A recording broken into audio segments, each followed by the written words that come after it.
ப்ராடக்டோட நேம் என்னன்னு பாத்தீங்கன்னா ஃபைபர். ஃபைபர்னா வேற ஒண்ணும் கிடையாது, நார் சத்து. ஸோ நார் சத்துங்கிறது நம்ம உடம்புக்கு ரொம்பவே தேவையான ஒரு பொருள்.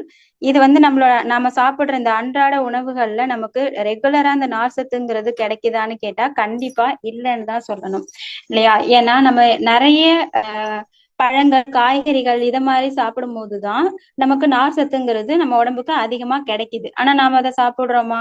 கண்டிப்பா கிடையாது. பழம்னாலே ஒரு சில பழங்களை தவிர பாக்கி பழங்கள் எதையுமே நம்ம தொட்டு கூட பார்க்க மாட்டோம்.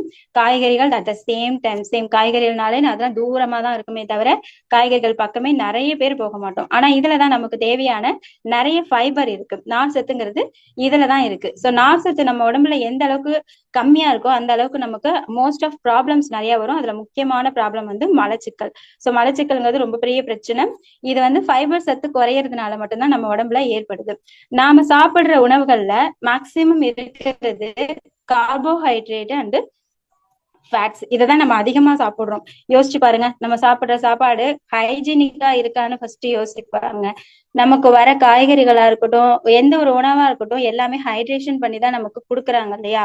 சோ அதுல நமக்கு கரெக்டான சத்து கிடைக்கிறது இல்ல. அது மட்டும் இல்லாம இப்ப இருக்கிற காலகட்டத்துக்கு இந்த ட்ரெடிஷனல் லைஃப்ல நம்ம நார்மலா ரைஸ் கூட ஒழுங்கா எடுத்துக்கிறது கிடையாது. ஃபாஸ்ட் ஃபுட் தான், எல்லாமே ஃபாஸ்ட் ஃபுட் ஆயிட்டு.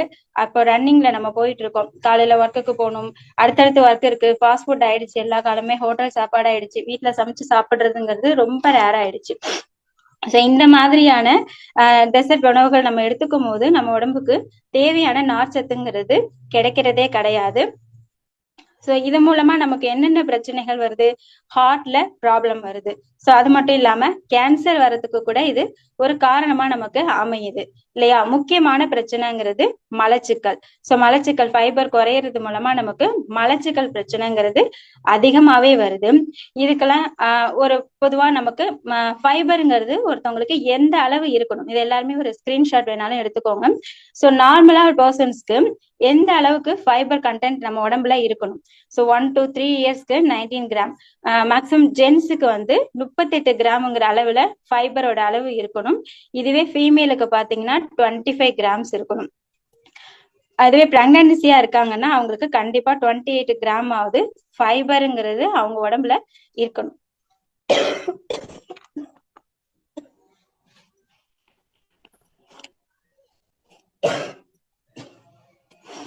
Sorry lidar. சோ இது வந்து எல்லாருமே ஒரு ஸ்கிரீன்ஷாட் எடுத்துக்கோங்க. இந்த அளவுல ஒருத்தவங்க உடம்புல ஃபைபருங்கிறது அளவு கரெக்டா இருக்குன்னா அவங்க ஸ்ட்ரென்த்தா இருக்காங்கன்னு அர்த்தம். இல்லைன்னா கண்டிப்பா இப்ப நான் சொன்ன பிரச்சனைகள் எல்லாமே வந்து அவங்களுக்கு